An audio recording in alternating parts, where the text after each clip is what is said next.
Chapter 7. Ms. Adler. Miss Adler sat on Grady Lane in her black Mercedes-Benz, next to the spot where Hiram grabbed Sam. She arrived just as Hiram was carrying Sam to the tree, only she didn't reveal herself until now. No one ever saw her unless she allowed it, but she saw everything. Nothing happened in Lancaster town limits that escaped her notice. She was all-knowing. The domain of the mind was her territory. Every thought, every dream, and often every nightmare. She waited until Hiram's madness was sated before she reached out and touched his mind. She watched him run toward the barnyard when he realized she was watching him. She tilted her head to the side, concentrating, and the backhoe's engine roared to life. She didn't have to strain. She merely imagined it happening, and it did. Thick black diesel smoke reached for the sky. The smell reminded her of another place, another time. Her finger traced the outline of the steering wheel's cover. It was black leather. She liked black leather. There was a sense of power in it, not unfamiliar to her. It was like the sense she got from the farmer, his thrill as another boy was laid to rest in his field. Hiram was looking at himself that very instant, excited about the blood on his hands. The sticky feeling on his skin filled him with euphoria.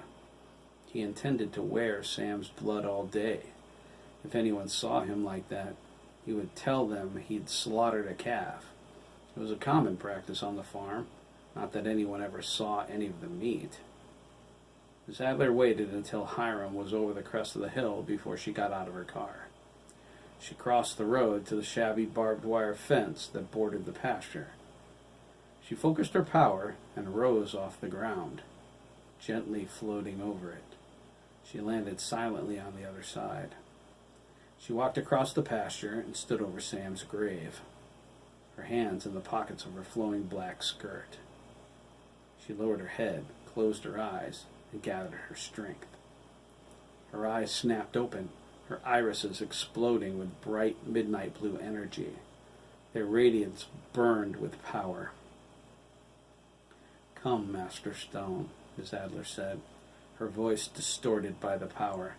"You have one last thing to do in this world before you move on to the next." Sam's corpse obeyed, clawing its way out of the grave. She wasn't raising the dead. She didn't possess that kind of power. She was manipulating his corpse with her telekinetic ability. It pulled itself up, jerking and writhing, and collapsed at her feet. Miss Adler withdrew a large syringe from her skirt pocket. She held it up, removed the cap, and nodded at it. The syringe flew out of her hand and stuck into Sam's temple. The plunger pulled back, filling with a pinkish-colored fluid. The needle withdrew when it was finished and floated back to her, hovering in front of her face. She plucked it out of the air, replaced the cap, and slipped it back into her pocket. She turned and walked toward the car. "Time to sleep, Master Stone," she said, waving her hand to the side. Sam jerked up and fell backward into the grave. Miss Adler waved her hand at the backhoe next. It moved in response, its claw hand wrenching into the ground, covering Sam's body. It finished its task quickly, and the motor died. Miss Adler sailed over the fence and got back in her car. Her eyes dimmed and returned to normal. She started the engine and drove up Grady Lane. She turned right on Wicked Avenue and went through town. She turned right again when she reached Route 41 and made an immediate left onto Annie Potts Road. She pulled over and parked in front of the house number 17. The mailbox was an elaborate wooden post office. It had the name Stone on its side in golden stickers. She set her head back and closed her eyes. Invisible fingers reached out from her mind as an ominous glow appeared beneath her eyelids. The fingers stretched forth, clawing through the air. They slipped through the walls of the Stone family's residence. Miss Adler saw inside the house. Her astral fingers expanded into a ghostly duplicate of her physical form as she completely left her body. She was nearly transparent. Stephen Stone stirred as she floated past his room, the air in the hall giving way to her evil presence. His sudden movement caught her attention, and she stopped. She probed his mind, easily maneuvering through the thoughts of the 10-year-old. She found what she assumed would be there: confusion and a sense of danger. Stephen bolted upright and looked at her, his eyes wide with terror.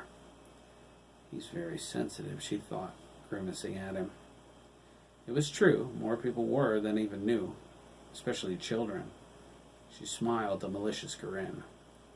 "Go back to sleep, Stephen," Miss Adler mentally commanded, thrusting the words into his brain. "You have seen all you are going to see this morning. I was never really here. This is only a dream." Bad dream, Stephen thought, scared to death. Real bad dream. Stephen was about to scream when his body betrayed him. He fell back on his bed and was fast asleep a moment later. It would seem like nothing more than a fading nightmare to him in the morning, exactly the way she wanted. Miss Adler passed through Dr. Stone's door, her feet floating several inches above the floor. She settled in at the end of his bed, hovering above the brass footboard, eerily rising and falling.